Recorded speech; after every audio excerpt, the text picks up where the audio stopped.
Hello friends, എല്ലാവർക്കും സുഖമോദേവി സീരിയലിൻ്റെ ഇന്നത്തെ എപ്പിസോഡിൻ്റെ റിവ്യൂയിലേക്ക് സ്വാഗതം. അങ്ങനെ ഋഷിയുടെ തിരോധാനത്തെ തുടർന്ന് കെവിനെ ഇസബെല്ല അറിയാതെ വിളിപ്പിച്ച് ചോദ്യം ചെയ്യാണ് അരുന്ധതി. ഇസബെല്ല ഒരു ഫ്രോഡാണെന്നും അവൾ തന്നെയായിരിക്കും ഋഷിയെ കാണാതായതിന് പിന്നിൽ. കെവിൻ, നീയെങ്കിലും സത്യം പറ, നിന്നെയും ഞാൻ എൻ്റെ മകൻ്റെ സ്ഥാനത്താണ് കാണുന്നത്. നിനക്ക് എത്ര കോടികൾ വേണമെങ്കിലും ഞാൻ തരാം എന്നെല്ലാം അരുന്ധതി ഓഫർ ചെയ്യുന്നുണ്ടെങ്കിലും ആൻറ്റി, എനിക്കും ഇസബെല്ലയ്ക്കും ഇതിനെക്കുറിച്ച് ഒന്നും അറിയില്ല. ഞങ്ങളും ഋഷിയെക്കുറിച്ചുള്ള അന്വേഷണത്തിൽ തന്നെയാണെന്ന് പറയുന്നുണ്ട് കേട്ടോ കെവിൻ. ഇതേ സമയം ദേവിക കെവിനെ വിളിക്കുന്നു. ദേവികയുടെ കോള് കാണുന്നതും അല്ലാതെ അസ്വസ്ഥനാവുന്നുണ്ട് കെവിൻ. ഇതേ സമയം ദേവികയ്ക്കും കെവിനും തമ്മിൽ ഋഷിയെ കാണാതായതിന് പിന്നിൽ ആ ഒരു ഗൂഢാലോചനയിൽ എന്തെങ്കിലും പങ്കുണ്ടോ എന്നുള്ളൊരു സംശയം അരുന്ധതിക്ക് ഉണ്ടാകുന്നുണ്ട്. തുടർന്ന് തൻ്റെ മുന്നിൽ വെച്ച് തന്നെ സ്പീക്കറിലിട്ട് ദേവികയോട് സംസാരിക്കാനായിട്ട് അരുന്ധതി ആവശ്യപ്പെടുന്നു. അങ്ങനെ ദേവികയുടെ കോൾ എടുക്കുന്നുണ്ട് കേട്ടോ കെവിൻ. തുടർന്ന് കെവിനോട് അത്യാവശ്യമായിട്ട് വീട് വരെ വരണം എന്ന് ദേവിക പറയുമ്പോൾ എന്തിനാണെന്ന് കെവിൻ ചോദിക്കുന്നുണ്ടെങ്കിലും നേരിട്ട് സംസാരിക്കാനുള്ളതാണെന്ന് പറയുകയാണ് ദേവിക ചെയ്യുന്നത്. ഇതേ സമയം എല്ലാവരും ചേർന്നുള്ള ഒരു ഒത്തുകളിയാണോ എന്നുള്ള അരുന്ധതിയുടെ സംശയം ബലപ്പെടുന്നു. ഋഷിയെ കാണാതായതിന് പിന്നിൽ എനിക്കോ ഇസബെല്ലയ്ക്കോ ഒരു പങ്കുമില്ല. പിന്നെ ദേവിക ഇപ്പോൾ എന്തിനാണ് എന്നെ വിളിച്ചിരിക്കുന്നതെന്നും എനിക്കറിയില്ല. ഞാൻ എന്തായാലും ദേവികയുടെ വീട്ടിൽ ചെന്ന് എന്തിനാണ് എന്നോട് വരാൻ പറഞ്ഞതെന്ന് അറിയട്ടെ എന്ന് പറഞ്ഞുകൊണ്ട് കെവിൻ പോകുന്നു. പിന്നീട് വീണ്ടും പ്രകാശ് ഗിരീഷിൻ്റെ വീട്ടിലെത്തുന്നുണ്ട്. എന്തോ ഒരു ഗൂഢപദ്ധതിയുമായിട്ടാണ് പ്രകാശിൻ്റെ വരവ്. പ്രകാശിനെ കാണുന്നത് പരോള് കഴിഞ്ഞ് പോകൂ എന്ന് പറഞ്ഞിട്ടില്ലേ നീ ഇവിടുന്ന് പോയത് എന്നെല്ലാം അമ്മ ചോദിക്കുമ്പോൾ അതേ അപ്പച്ചി, പക്ഷേ പരോള് കുറച്ച് ദിവസത്തേക്ക് കൂടി നീട്ടിക്കിട്ടി. നിങ്ങളെ എല്ലാവരെയും വീണ്ടും കണ്ടപ്പോൾ എനിക്ക് ഇപ്പോൾ ആരെങ്കിലുമൊക്കെ ഉണ്ടെന്നുള്ള ഒരു തോന്നലാണ്.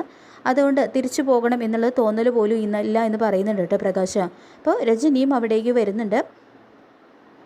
ഗിരീഷ് ഏട്ടൻ എവിടെയെന്ന് പ്രകാശ് ചോദിക്കുമ്പോൾ ഗിരി പുറത്ത് പോയിരിക്കുകയാണെന്ന് പറയുന്നുണ്ട് കേട്ടോ രജനി.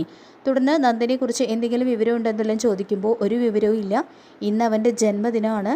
കഴിഞ്ഞ തവണ എത്ര സന്തോഷത്തോടെയാണ് ഞങ്ങൾ അവൻ്റെ ജന്മദിനം ആഘോഷിച്ചത് എന്നെല്ലാം പറഞ്ഞുകൊണ്ട് രജനി കരയുന്നു.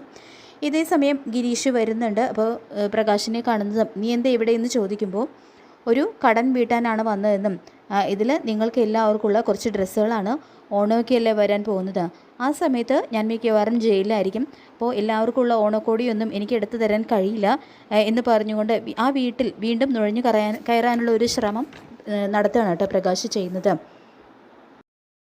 എന്തായാലും ഇതിലൂടെയൊക്കെ തന്നെ പ്രകാശ് നല്ലവനാണെന്നും ഒരു പക്ഷേ മീരയെ കൊന്നിട്ടുണ്ടാവില്ല, പ്രകാശ് പറയുന്നതെല്ലാം സത്യം തന്നെയായിരിക്കുമെന്ന് അമ്മയ്ക്കും രജനിക്കുമൊക്കെ ഏകദേശം തോന്നുന്നുണ്ട്. പക്ഷേ ഗിരീഷിന് പ്രകാശിൻ്റെ വരവിന് പിന്നിൽ എന്തോ ഒരു ദുരൂഹത ഉണ്ടെന്ന് തന്നെയാണ് കേട്ടോ തോന്നുന്നത്.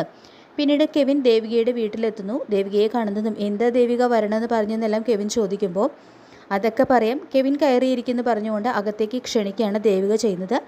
അങ്ങനെ കെവിൻ അകത്ത് കയറിയിരിക്കുന്നതും കെവിനെ ഞെട്ടിച്ചുകൊണ്ട് ശാരിക അണിഞ്ഞൊരുങ്ങി സുന്ദരിയായിട്ട് ചായയുമായിട്ട് വരുന്നു. ഒരു പെണ്ണ് കാണൽ ചടങ്ങാണ് അവിടെ അറേഞ്ച് ചെയ്തിരിക്കുന്നത്. അപ്പോൾ കെവിനാണെങ്കിൽ ആകെ ഇങ്ങനെ ഞെട്ടലോടെ ഇരിക്കുകയാണ്, അതൊന്നും വിശ്വസിക്കാൻ കഴിയാതെ. തുടർന്ന് എന്താ ദേവിക ഇതൊക്കെയെന്ന് കെവിൻ ചോദിക്കുമ്പോൾ കെവിൻ ഇനി ഒന്നും മറച്ചു വയ്ക്കാൻ നോക്കണ്ട, ഞങ്ങളെല്ലാം അറിഞ്ഞു, ശാരിക എല്ലാം പറഞ്ഞു എന്ന് പറയുന്നുണ്ട് കേട്ടോ ദേവിക. അത് കേട്ട് കെവിൻ വീണ്ടും ഞെട്ടുന്നുണ്ട്. തുടർന്ന് കെവിൻ ചെയ്തത് ശരിയാണെന്ന് കെവിന് തോന്നുന്നുണ്ടോ? നിങ്ങൾ തമ്മിൽ പരിചയപ്പെട്ടതും പ്രേമിച്ചതും കറങ്ങി നടന്നതും എല്ലാം എന്ത് ഉദ്ദേശത്തിലായിരുന്നു എന്ന് ദേവിക ചോദിക്കുമ്പോൾ ശാരികയെ ഞാൻ പ്രണയിച്ചത് വിവാഹം കഴിച്ച് കൂടെ കൂട്ടാൻ വേണ്ടി തന്നെയാണെന്നും, പക്ഷേ അതിന് എനിക്കിത്തിരി സാവകാശം വേണം.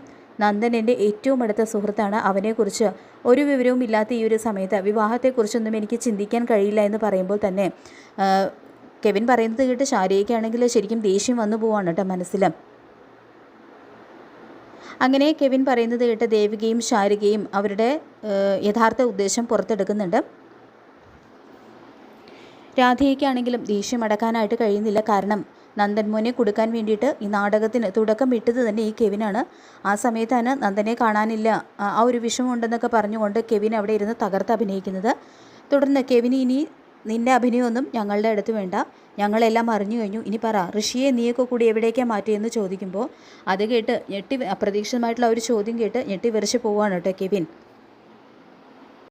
അങ്ങനെ ഭയന്ന് വിറച്ചിരിക്കുന്ന കെവിനോട് ഞങ്ങളെല്ലാം അറിഞ്ഞു കെവിനെ, നീയും ഇസബെല്ലയും ഋഷിയും അരുന്ധതിയും മേഡവും കൂടി നന്ദനെ കൊടുക്കാൻ വേണ്ടി നടത്തിയ ചതി നാടകമൊക്കെ ഞങ്ങൾ അറിഞ്ഞു എന്ന് തന്നെ ദേവിക തുറന്നടിച്ച് പറയുന്നു. അപ്പോൾ ശാരികയ്ക്കാണെങ്കിലും കെവിനോടുള്ള ആ ദേഷ്യം അടക്കാനായിട്ട് കഴിയുന്നില്ല. അങ്ങനെ നന്ദനെ കുടുക്കിയവരുടെ ലിസ്റ്റിൽ നാടകത്തിന് സൂത്രധാരന എന്ന് പറയുന്നത് കെവിനാണ്. അപ്പോൾ ദേവികയും ശാരികയും കൂടി ആദ്യത്തെ ഒരു കിടലൻ പണി കൊടുക്കാൻ പോകുന്നത് കെവിന് തന്നെയാണ്.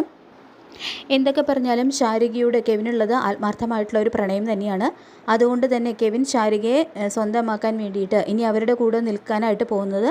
മാത്രമല്ല കെവിനിലൂടെ തന്നെയാണ് ഇസബെല്ലയ്ക്കും അരുന്ധതിക്കും ഋഷിക്കും ഒക്കെ നല്ല തിരിച്ചടി ദേവികയും ശാരികയും കൂടി കൊടുക്കാനായിട്ട് പ്ലാൻ ചെയ്തിരിക്കുന്നത്. അപ്പോൾ നമുക്ക് കാത്തിരിക്കാം വരാൻ പോകുന്ന ത്രില്ലിംഗ് എപ്പിസോഡുകൾക്കായിട്ട്. ഈ റിവ്യൂ ഇഷ്ടപ്പെട്ടെങ്കിൽ ലൈക്ക് ചെയ്യുക, ചാനൽ കൂടി ഒന്ന് സബ്സ്ക്രൈബ് ചെയ്ത് സപ്പോർട്ട് ചെയ്യുക. താങ്ക്